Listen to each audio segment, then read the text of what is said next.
হরে কৃষ্ণ। সাহিত্যরস মোটিভেশনের আজকের পর্বের ভিডিওতে আপনাকে জানাই সুস্বাগতম। বলা হয় একটি রাধাষ্টমী ব্রত পালন করলে 1,00,000 একাদশী ব্রত পালনের সমান ফল লাভ হয় এবং 1000 কন্যাদানের সমান ফল পাওয়া যায়। একটি পর্বত প্রমাণ স্বর্ণ দান করলে যে ফল লাভ হয়, একটি রাধাষ্টমী ব্রত পালন করলে তার শতগুণ বেশি ফল প্রাপ্তি হয়। আজকের পর্বের ভিডিওতে আমরা জানব রাধাষ্টমী ব্রতের মাহাত্ম্য, কবে পালন করতে হবে এই ব্রত, বাড়িতে সহজ উপায়ে আপনি কিভাবে এই ব্রত পালন করতে পারবেন, সেই সব কিছু আমরা আজকের পর্বের ভিডিওতে জেনে নেব। এই বছর অর্থাৎ 2025 খ্রিস্টাব্দ বা 1432 বঙ্গাব্দে এই রাধাষ্টমী ব্রত পালন করতে হবে আগামী 14ই ভাদ্র বা 31শে অগস্ট রবিবার দিন।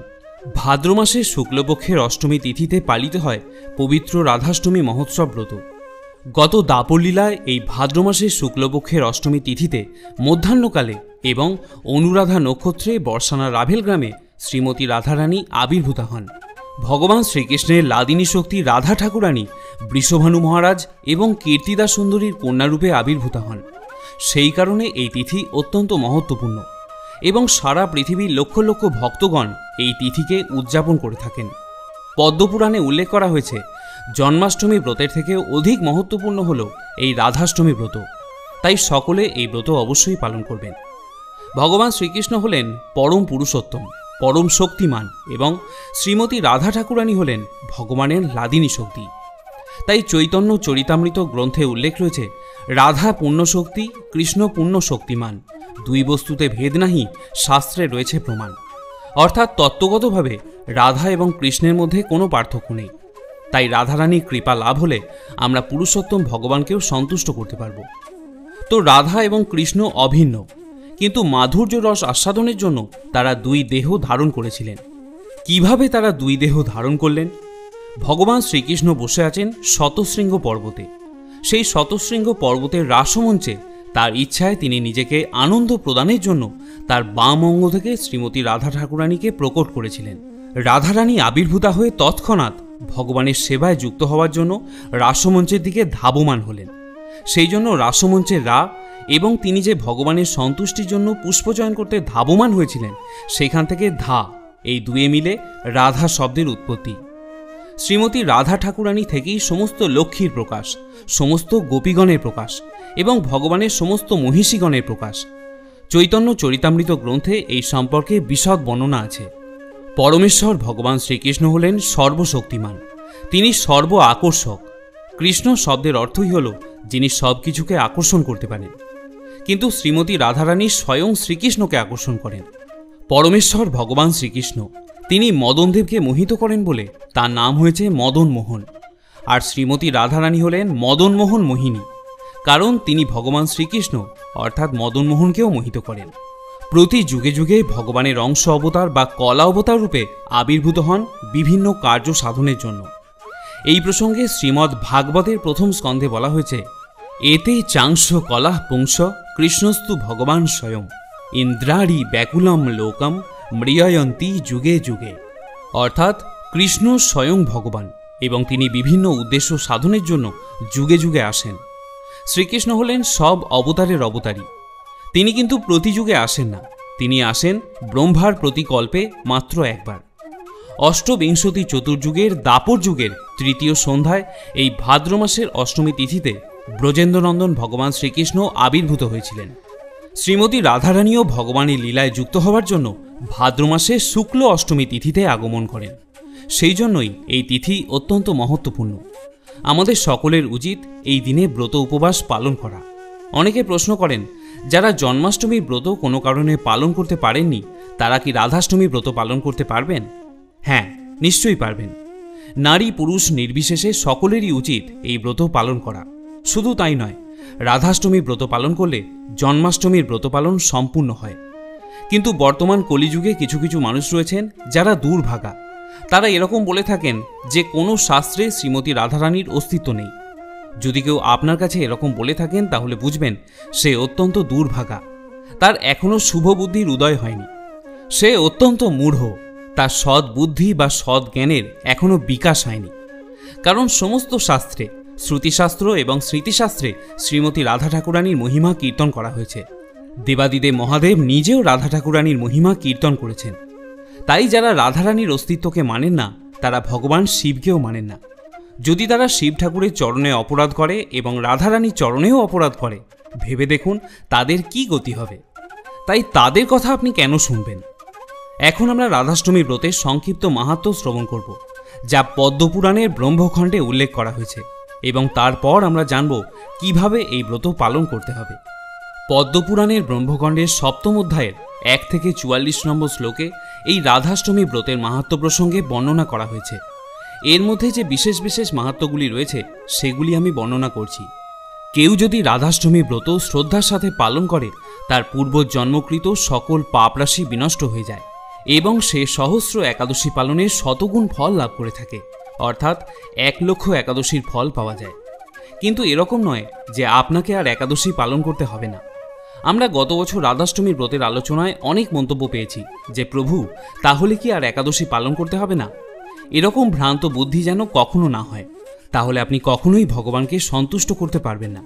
কারণ ভক্তরা তো ফল লাভের আশা করেন না, তারা শুধু ভগবানকে সন্তুষ্ট করার জন্যই ব্রত পালন করে থাকেন।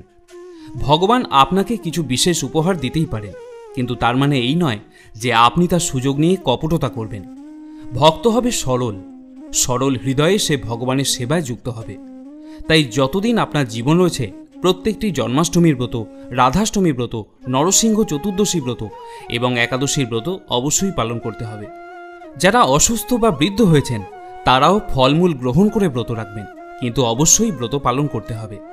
এরকম ভ্রান্ত ধারণা বা দুষ্ট বুদ্ধি যেন কখনো মনে না আসে যে একটি রাধাষ্টমীর ব্রত পালন করলে আর কোনো একাদশী পালনের প্রয়োজন নেই। এই ধরনের কপটতা করলে আপনি কখনোই ভগবত ধামে প্রত্যাবর্তন করতে পারবেন না। পর্বত পরিমাণ স্বর্ণ দান করলে যে পুণ্য ফল হয় তার শতগুণ ফল লাভ হয় যদি কেউ একটি রাধাষ্টমীর ব্রত পালন করেন। ভেবে দেখুন, এই কলিযুগে পর্বত পরিমাণ স্বর্ণ দান করা অসম্ভব, কিন্তু শাস্ত্রে বলা হচ্ছে কোনো ব্রাহ্মণকে বা ভগবানের সেবায় পর্বত পরিমাণ স্বর্ণ দান করলে যে পুণ্য ফল লাভ হয় তার শতগুণ ফল লাভ হয় যদি কেউ রাধাষ্টমী ব্রত সঠিকভাবে নিষ্ঠার সাথে পালন করে। এবং শাস্ত্রে বলা হয়েছে যদি কোনো ব্যক্তি সঠিকভাবে সৎ পাত্রে শুদ্ধ ব্রাহ্মণ দ্বারা এবং বৈদিক শাস্ত্র সিদ্ধান্ত উপায়ে কন্যাদান করে থাকেন তাহলে তিনি মহাপুণ্যের অধিকারী হন। কিন্তু রাধাষ্টমীর ব্রত পালন করলে সহস্র কন্যাদানের সমান ফল লাভ হয়। এই পৃথিবীতে 3.5 কোটি তীর্থস্থান রয়েছে। আমরা তীর্থে যাই কেন? ভগবানের বিশেষ কৃপা লাভ করার জন্য। কেউ বা পুণ্য লাভের জন্য তীর্থ গমন করেন, কিন্তু রাধাষ্টমীর ব্রত পালন করলে সেই সকল তীর্থ দর্শনের সমান ফল লাভ হয়। এমনকি কেউ যদি অশ্রদ্ধার সাথে, অভক্তির সাথেও রাধাষ্টমীর ব্রত পালন করে, তবুও তার পূর্বপুরুষ তার কোটি কুল বৈকুণ্ঠে প্রবেশ করার বা ভগবত ধামে প্রবেশ করার যোগ্যতা লাভ করেন। তাদেরকে ভগবান সেই সুযোগ প্রদান করেন। তার সেই কোটি পূর্বপুরুষ এবং উত্তর পুরুষ তাদেরকে ভগবান সুযোগ প্রদান করবেন যেন তারা ভগবত ধামে প্রত্যাবর্তন করতে পারেন। পদ্মপুরাণের ব্রহ্মখণ্ডে আরও উল্লেখ রয়েছে, যদি কেউ রাধাষ্টমী ব্রত পালন না করে সে মূঢ় অর্থাৎ বোকা ব্যক্তি, তার শুভ বুদ্ধির এখনও উদয় হয়নি। যদি কেউ রাধাষ্টমী ব্রত পালন না করে তাকে স্বয়ং দেবগণও নরক থেকে রেহাই দিতে পারেন না। 100 কোটি কল্প তাদের নরকে বাস করতে হয়। এখানে বলে রাখি, এক কল্পের অর্থ হল মানুষের হিসাবে 432 কোটি বছর। 432 বছর নয়, কিন্তু 432 কোটি বছর। এর সাথে যদি আপনি 100 গুণন করেন তত বছর তাকে নরকে বাস করতে হয় যদি সে রাধাষ্টমী ব্রত পালন না করে। আর যদি কোনো নারী সধবা হোক বা বিধবা হোক, সে যদি রাধাষ্টমী ব্রত পালন না করে তাহলেও তাকে কোটি কল্পকাল নরকে বাস করতে হয়। এবং এরপর যদি কখনো তার মনুষ্য জন্ম লাভ হয়, যা অত্যন্ত দুর্লভ, যদি তার সেই সৌভাগ্য হয়েও থাকে তাকেও অল্পকালে বৈধব্য যন্ত্রণা ভোগ করতে হয়। কিন্তু যদি কেউ রাধাষ্টমী ব্রত ভক্তির সাথে শ্রদ্ধার সঙ্গে পালন করেন এবং ব্রহ্মখণ্ডে উল্লেখিত ব্রত মাহাত্ম্য কথা শ্রবণ করেন তাহলে তিনি অনন্তকাল বৈকুণ্ঠে ভগবানের পাদপদে থাকার সৌভাগ্য লাভ করেন। তো এইভাবে পদ্মপুরাণে রাধাষ্টমী ব্রতের অনেক মাহাত্ম্য বর্ণনা করা হয়েছে, যার মধ্যে কয়েকটি আমরা জানলাম। অনেকের মনে প্রশ্ন আসতে পারে যে শাস্ত্রে যে রাধাষ্টমী ব্রতের মাহাত্ম্যের কথা বলা হয়েছে তা কি সরল মানুষকে ভয় দেখানোর জন্য? রাধাষ্টমী ব্রত না করলে এত এত ভয়ঙ্কর শাস্তি পেতে হবে? দেখুন, ভয় দেখানো কখনোই ভগবানের উদ্দেশ্য নয়। ব্রহ্মখণ্ডে যে নির্দেশনা প্রদান করা হয়েছে তার উদ্দেশ্য হল আমরা যাতে সচেষ্ট হয়ে সচেতনতা সহকারে এই রাধাষ্টমী ব্রত পালন করি, যাতে আমরা ভুল না করি। মানুষ কখন ভুল করে? কেউ কখন আগুনে হাত দেয়? যখন সে জানে না যে আগুনে হাত দিলে হাত পুড়ে যেতে পারে। তাহলে কি এরকম আমরা বলতে পারি যে আগুনে যখন হাত পুড়ে যায় তখন ভগবান আগুন কেন সৃষ্টি করলেন? মানুষকে ভয় দেখানোর জন্য? না, তা কখনোই নয়। আগুনের নির্দিষ্ট ধর্ম রয়েছে, উপকারিতা রয়েছে, কিন্তু আগুনে হাত দিলে হাত পুড়ে যায় জেনে বুদ্ধিমানরা কখনোই আগুনে হাত দেবেন না। তাই পদ্মপুরাণে রাধাষ্টমী ব্রতের মাহাত্ম্যে যা যা বলা হয়েছে, যে এই ব্রত পালন না করলে কি কি শাস্তি ভোগ করতে হয়, কি পাপ মানুষকে স্পর্শ করে, তার মাধ্যমে এটাই বলা হচ্ছে যে ভগবানের সন্তুষ্টির জন্য মাত্র একদিন যাতে আমরা রাধাষ্টমীর ব্রত অবশ্যই পালন করি। এই তিথি হলো আনন্দের উৎসব, শ্রী রাধিকার আবির্ভাবের আনন্দ। তাহলে ভয় দেখানো কখনোই উদ্দেশ্য নয়। সারা পৃথিবীর লক্ষ লক্ষ ভক্ত সারা বছর এই তিথির জন্য অপেক্ষা করে থাকেন। তারা আনন্দের সঙ্গে উপবাস করেন, ভগবানের সেবা পূজা করেন। কিন্তু যারা অনেক বেশি পাপে আচ্ছন্ন, মূর্খ, বোকা, যারা ভাবে যে আমার অনেক ধনসম্পত্তি আছে, অনেক প্রতিপত্তি আছে, আমার রাধাষ্টমী পালন না করলেও চলবে, শাস্ত্রের এই নির্দেশনা হলো তাদের জন্য। কারণ তারা ভগবানের নির্দেশকে লঙ্ঘন করছে, শাস্ত্র বাক্যকে লঙ্ঘন করছে, যে কারণে তাদের নরক যন্ত্রণা ভোগ করতে হবে, কঠিন শাস্তি ভোগ করতে হবে। সকলকে ভয় দেখানো হয়নি। যারা ভগবানের বাক্যকে মান্য করে না, শ্রদ্ধা করে না, যারা নিজেদের দর্প, নিজেদের অহংকারের জন্য রাধাষ্টমী ব্রত পালন করে না, তাদের জন্য এই ভয়স্বরূপ বাক্যগুলিকে ব্যবহার করা হয়েছে, যাতে কিছুটা ভয় নিয়ে হলেও তারা এই ব্রত পালন করে। এই ব্রত পালন করলে কার লাভ হবে?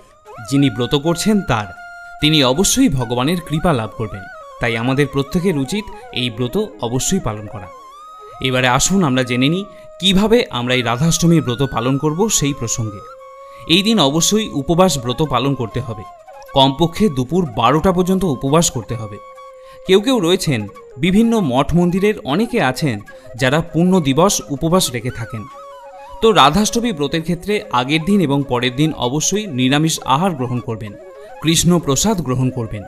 এই নিয়মটি তাদের জন্য প্রযোজ্য যারা আমিষ আহার করে থাকেন। রাধাষ্টমী ব্রতের দুদিন পরেই পড়ছে পার্শ্ব একাদশীর ব্রত। তাই এই সম্পূর্ণ সপ্তাহটি আপনারা আমিষ আহার বর্জন করবেন।